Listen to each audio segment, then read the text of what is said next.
Hey there, Mike Jatatis here with TryMastersSwimming.com and Barry's Coaching in Louisville, Kentucky. Today I wanted to share with you a couple quick and simple concepts on how to swim more efficiently and reduce the amount of work you're doing, particularly for you folks out there who have legs that sink. I want to show you something that I worked on with an athlete.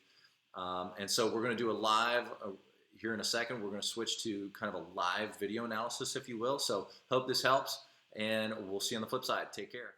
All right, guys, here we go. All right, Mike here with TryMaster Swimming, and we're going to look at real quick a quick fix to legs that sink.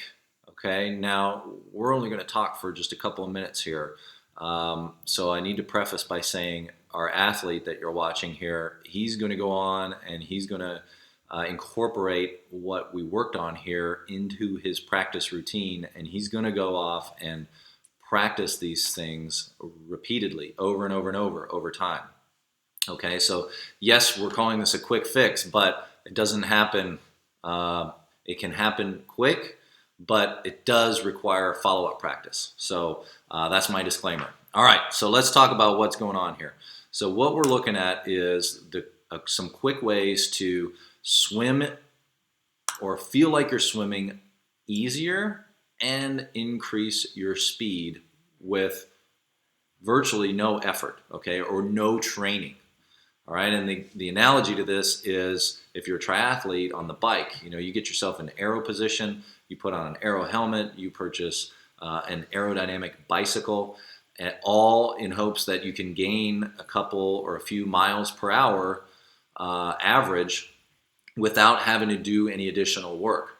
All you did was reshape your body as it moves through the wind.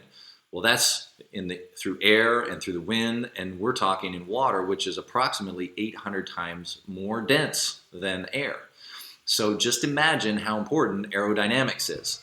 Now, a quick kind of bridge here to swimming. In swimming, if we're talking terminology, aerodynamics in swimming, we call it being streamlined. Okay, so streamlining is kind of the swimming vernacular.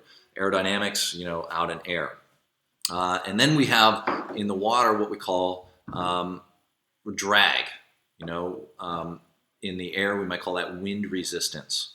All right, but in water, the term that we use a lot is drag. So what we want to reduce is the amount of drag that you're creating by your body position and be more streamlined. Okay, so let's look real quick. We're going to look on the left-hand side. We've got our athlete before we made any changes or adjustments, and we're just going to kind of look at the depth of his legs here. So we've got, our little tool here says approximately 15 degrees. And then over on the right-hand side, after we worked on a few things, general body position here, surface of the water, or the parallel or the surface of the water being completely horizontal, our tool says approximately 6 degrees. Okay, so that's a pretty significant change. Now here's the whole point. I'm going to give you two things to work on. The first is sort of a little visualization exercise. Visualize yourself swimming through a narrow tube. Okay, so we have a tube over here on the left-hand side, and we're going to kind of draw the front and the back end of the tube, okay?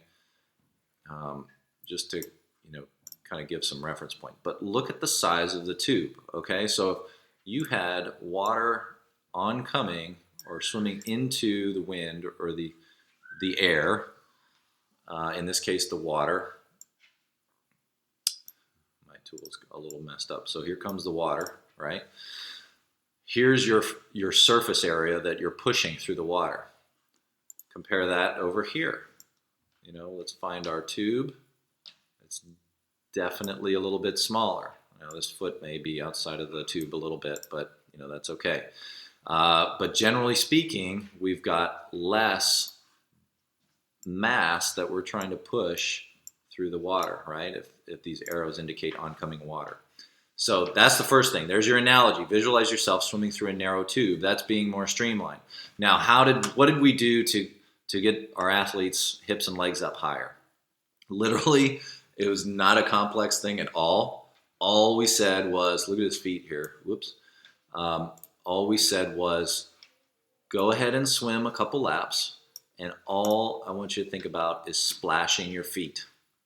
Just get your feet up to that surface, and let's see what happens.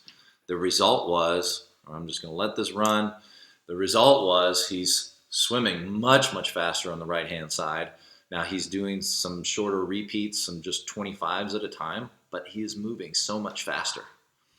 And then the goal here is to follow this up with practice. So lots and lots, in his case, lots and lots of 25-yard or 25-meter repeats to just kind of ingrain the proper habits. Okay, so I hope that helps. 2 tips there for you. Be more streamlined. Visualize yourself swimming through the narrow tube. And then 2, if you have legs that sink or need to elevate that body position to reduce the amount of drag, try just thinking, it's so simple, just think splash your feet. And that's it. So I hope that helps, and we'll see you guys next time. Okay, take care. Bye-bye.